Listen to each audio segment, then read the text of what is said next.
Ici la radio, l'émission qui s'appelle Haut-Parleur. Il faut m'expliquer le concept peut-être. On pense à un homme qui parle debout.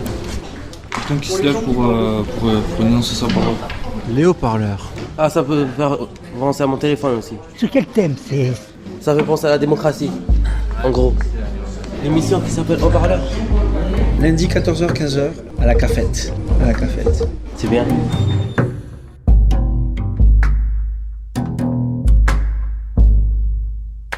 Maréchal Tito. Je m'appelle Walid. Osama Walid. Christine. Aimé Jacob.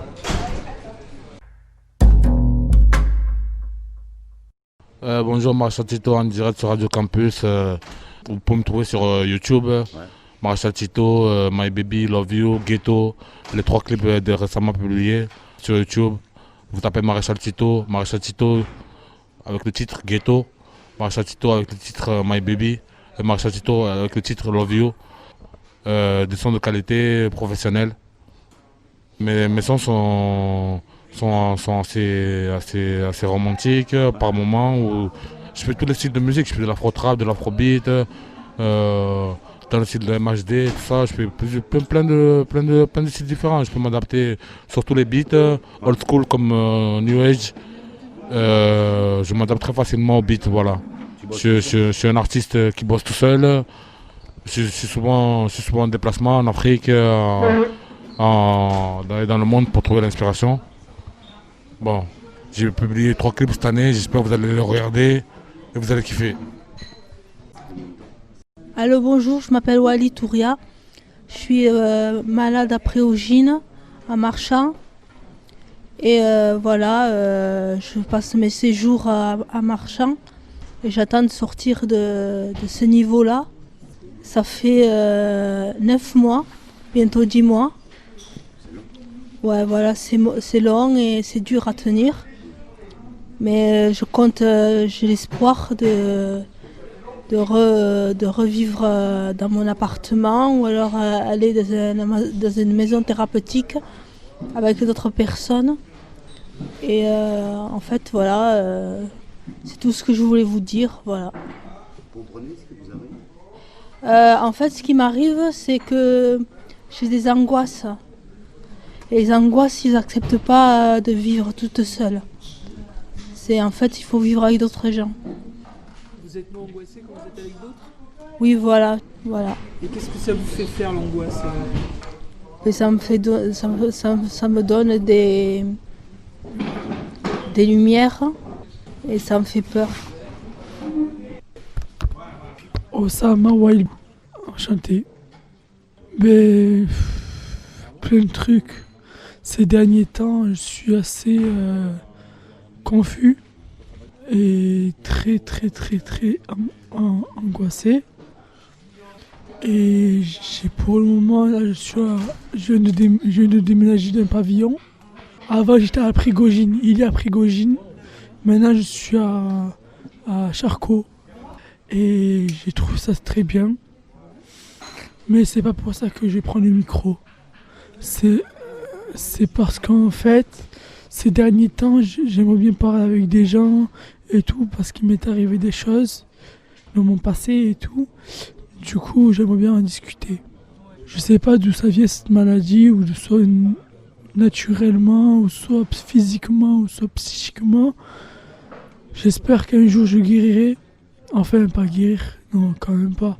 Mais soigner, maximum soigner si je demande. Et il n'y a pas que ça.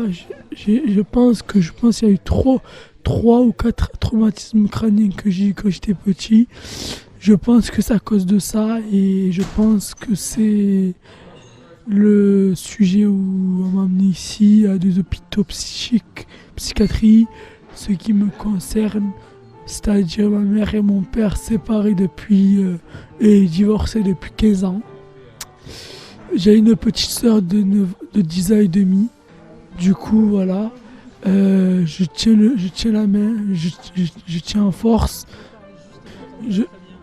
Je garde le courage parce que ça fait longtemps que je vois pas ma petite sœur. Ça fait presque un mois, presque 3 semaines que j'ai pas eu ma petite sœur. Et moi et ma petite sœur, peut-être de temps en temps, on s'engueule. Mais on s'aime beaucoup. Et ma mère, je sais pas, en fait, elle veut que je sois ici pour me soigner. Voilà, donc le truc, c'est que j'espère un jour guérir et soigner en sachant que j'ai une dure enfance. Et encore, au sujet de mes consentements, au sujet de mes médicaments, je prends 3 ou 4 prises de médicaments très momentanément beaucoup.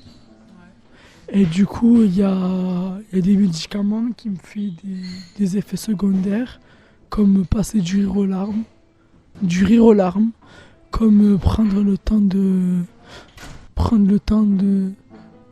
J'ai du mal. Du coup, voilà. Je pense que, à mon point de vue, pour ceux qui sont en situation de handicap et en même temps en situation psychique, il faudrait pas les enfermer tous les jours parce que ça peut leur heurter leur vie.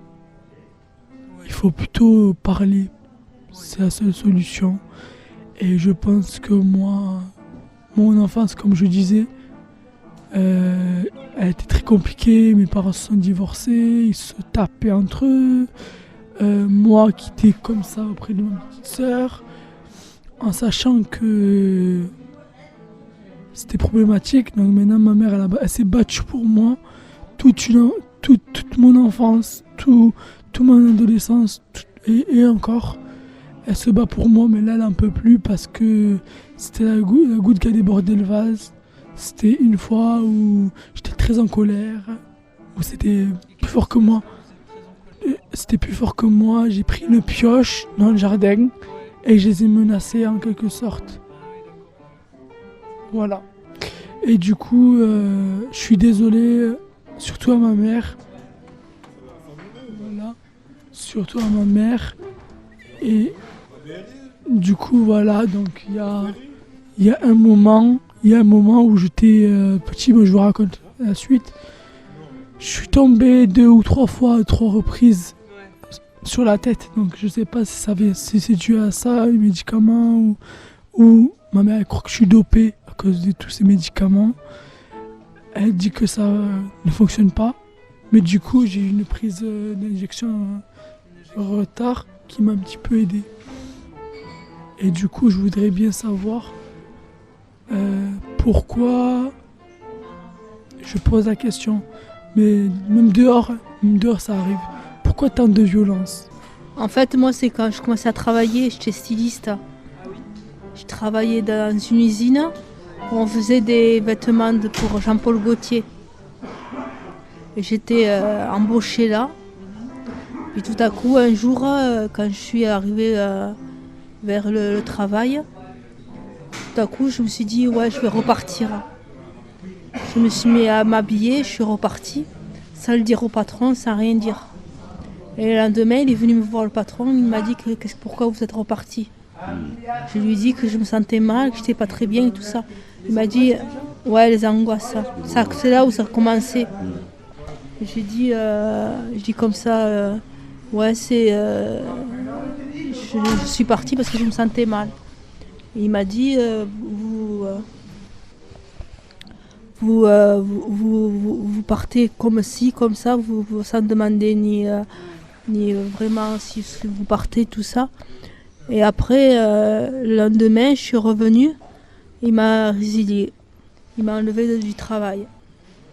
C'est là où ça a commencé les angoisses. C'est là où je suis rentrée 2 semaines plus tard, je suis rentrée à l'hôpital psychiatrique. Parce que j'avais dit à mon père que j'entendais des voix le soir. J'entendais les portes claquer, j'entendais des voix, j'entendais ma mère qui criait, mon père qui criait. J'entendais des trucs comme ça. Mon père m'a dit il faut aller voir le docteur généraliste. Et je suis allée voir le docteur généraliste, il m'a dit il faut aller voir un psychiatre. On peut rien faire pour ça. J'avais 22 ans quand j'étais... À la quarantaine. Donc voilà. Moi je dirais, surtout dans les hôpitaux, de ne pas les enfermer. Pas enfermer les gens. Même si d'être enfermé? Oui. Et c'est pas que enfermé là, à l'hôpital de psychiatrie. J'étais aussi enfermé en garde à vue. Le jour où j'ai pointé la pioche sur ma mère. Et je suis resté en 1 heure, 2 heures, j'ai pété les plombs. Du coup, voilà, ma mère a porté plainte. Ma grande soeur elle a fait main courante auprès de son frère. J'ai jamais vu ça. Et j'espère qu'un jour, voir comment je vais réagir en entendant ça, par exemple mes enfants ou ma femme, peut-être dans le futur, s'ils entendent ça, ils vont avoir peur de moi.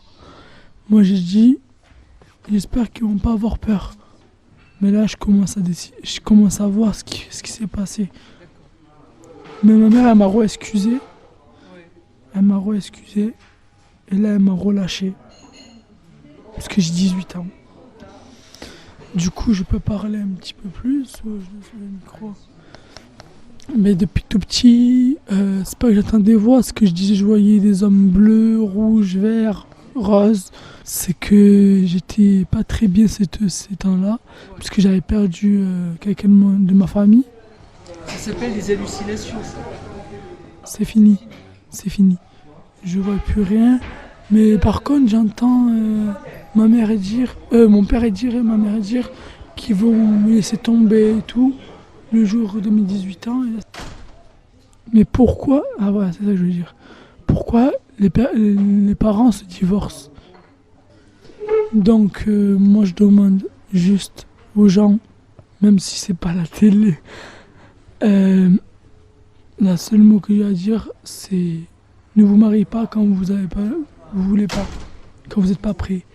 Et pour ce qui s'agit de l'hôpital, eh bien, ne les enfermez pas.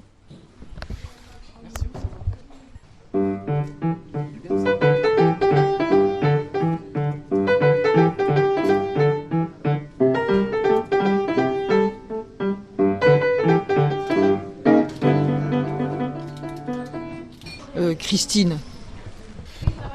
Il faut attendre le bon moment pour avoir bien le dire et la bonne inspiration. Et des fois, on n'est pas avec ce micro-là que vous me tendez. Je suis un peu, je sais pas plus quoi dire. Voilà. Si, vous m'avez dit un petit truc quand même, quoi. Oui.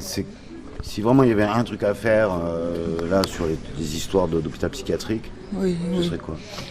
Pour moi, ça serait de me soigner les jambes et les pieds et le bas du dos, puisque je suis en fauteuil roulant et pas la tête.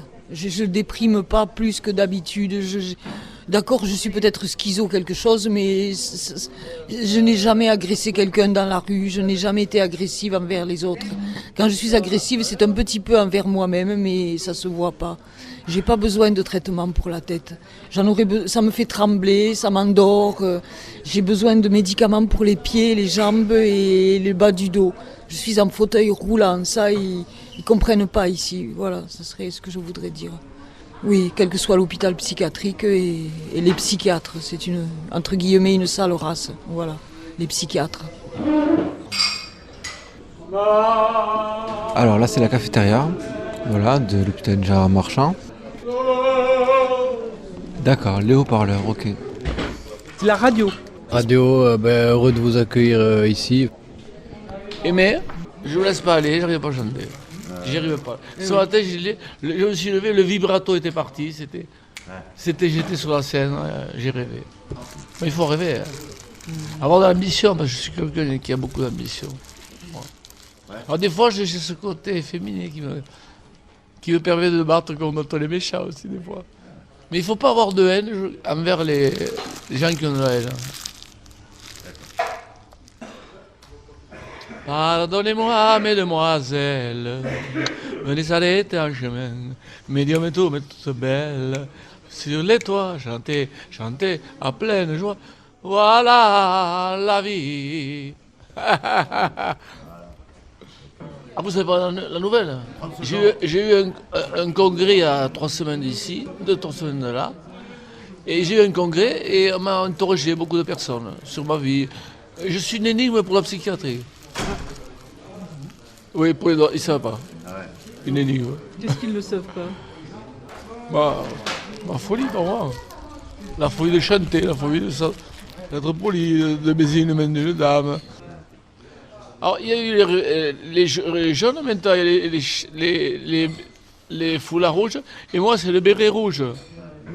Alors, je vais faire des grâces. J'ai un metteur en scène, on commence à venir vers moi pour faire des contrats. Ouais, je vais faire la France, quand même. Jacob. Bonjour madame, estoy enamorado de usted, no sé decírselo en francés, yo te amo. Bonjour madame, estoy enamorado de usted, no sé decírselo en francés, yo te amo. Madame, yo te solo tú, vámonos pa'l sur a comer queso y yogur. Madame, no sé decírselo en francés, estoy enamorado de usted, yo te amo, yo te solo tú, vámonos pa'l sur a dar una vuelta en el Tula, comer queso y yogur, yo te solo tú, yo te amo. Un aplauso para mí, por favor. Ici la radio. L'émission qui s'appelle Haut-Parleur. Lundi 14h, 15h à la cafette. À la cafette. Centre hospitalier Gérard Marchand. C'est bien.